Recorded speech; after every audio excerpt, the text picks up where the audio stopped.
స్వాగతం.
చెప్పుకొని జయ హే జననీ అని జయ గీతమ్ములు పాడుకొని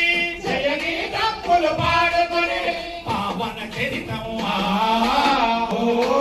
అఖండ భారత ఖండమని ఇది అక్షయామృత భాండమని పాడుదమా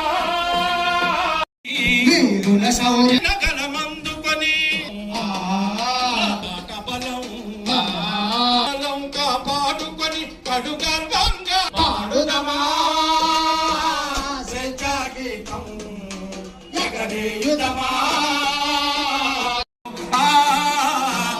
వందే మాతరమని నినదించిన వీరుల సౌరమునరుకొని పక్కని గర్జించిన గలమందుకొని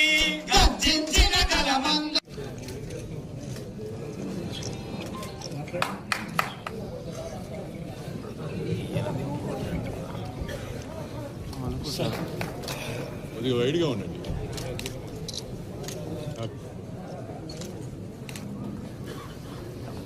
working journalist AP working journalist federation మరియు ఏపీ బ్రాడ్కాస్ట్ జర్నలిస్ట్ అసోసియేషన్ వారి ఆధ్వర్యంలో ఏర్పాటు చేసిన సమావేశానికి అధ్యక్షత వహిస్తున్న వెంకటరావు గారికి, వేదిక మీద ఉన్న పెద్దలు ఆంజనేయులు శ్రీ ఆంజనేయులు గారు జనరల్ సెక్రటరీ గారికి, ఇంకా వేదిక మీద ఉన్న పెద్దలందరికీ, వివిధ జిల్లాల అధ్యక్షులు, వివిధ జిల్లాల సెక్రటరీస్, మరి ఇక్కడికి విచ్చేసిన జర్నలిస్ట్ సోదరులు సోదరులందరికీ కూడా నా హృదయపూర్వక నమస్కారాలు. కోరిన వెంటనే మంత్రి గారు వచ్చారని చెప్పారు. నేను మీరు కోరిన వెంటనే కాదు, మీలో ఒకటిగా భావించి వచ్చానని చెప్పేసి సడన్గా మనం చేస్తాం. వేదిక మీదకి వచ్చేటప్పుడు తప్పెట్లు కొడితే ఆనందిస్తాం ఎవరైనా, కానీ వారు చేసిన కామెంట్కి కొంచెం భయం వేసింది. గట్టిగా టప్పెట్లు కొట్టండి, వాళ్ళ డిమాండ్స్ గట్టిగా వినిపిద్దామని చెప్పేసి. ఏదైనా కూడా ఆంజనేయులు గారు చెప్పింది కానీ, వెంకటరావు గారు చెప్పింది కానీ వాటిలో వాస్తవాలు లేవని చెప్పేసి నేను చెప్పనని చెప్పేసి కూడా మీకు మనం చేస్తాను.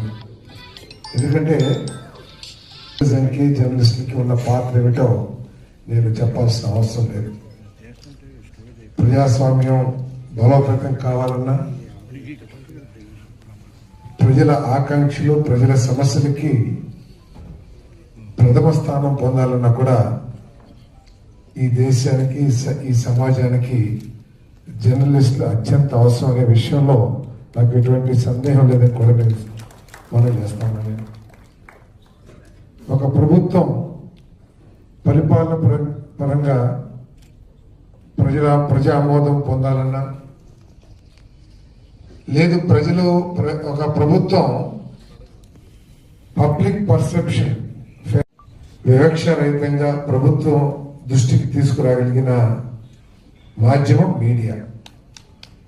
కాబట్టి మిమ్మల్ని ఈ ప్రభుత్వం ఎప్పటికీ విస్మరించదు, నిర్లక్ష్యం కూడా చేయదని చెప్పేసి మనం చేస్తాం.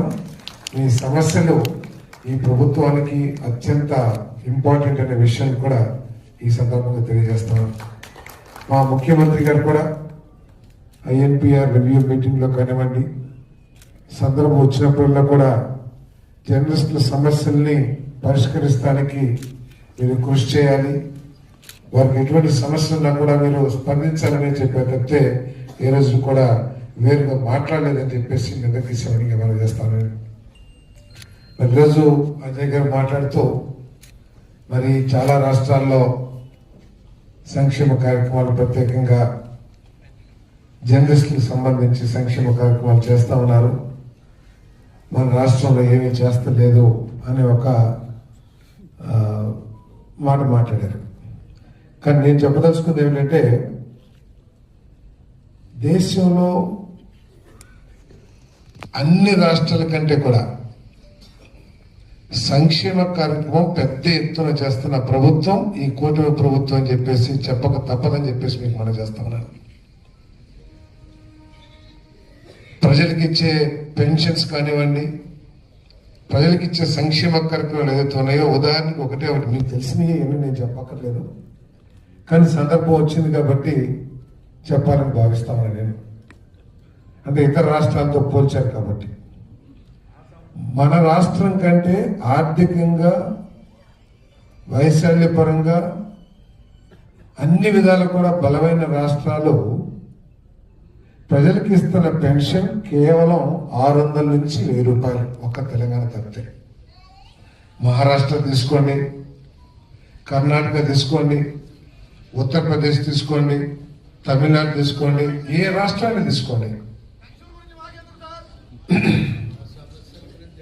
మీరు పోల్చారు కాబట్టి చెప్పాల్సిన బాధ్యత నాకు ఉంటుంది. కాబట్టి కొంచెం మీరు చెప్పినంత కూడా నేను విన్నాను. నేను చెప్పేది కూడా మీకు అవసరమైందే తీసుకోండి, అవసరం కూడా ఇవ్వనంత పెన్షన్ సంవత్సరానికి 33,000 కోట్ల రూపాయలు ఇస్తుందని చెప్పేసి మీకు మనం చేస్తాను. కాకపోతే మరి జర్నలిస్టులకు సంబంధించిన ఏదైతే సమస్యలు ఉన్నాయో మరి వాటిని పరిష్కరించాల్సిన బాధ్యత ప్రభుత్వం మీద ఉంది. తప్పకుండా వాటిని కొన్ని ఆర్థిక సమస్యల మూలంగా కొన్ని నిర్ణయాలు వెంటనే తీసుకోలేకపోతున్నామో, కానీ బట్ ఈ ప్రభుత్వం, కూటమి ప్రభుత్వం ఎప్పుడు కూడా అనుకూలంగానే ఉంటుందని చెప్పేసి మీకు సైన్యంగా తెలియజేస్తామని.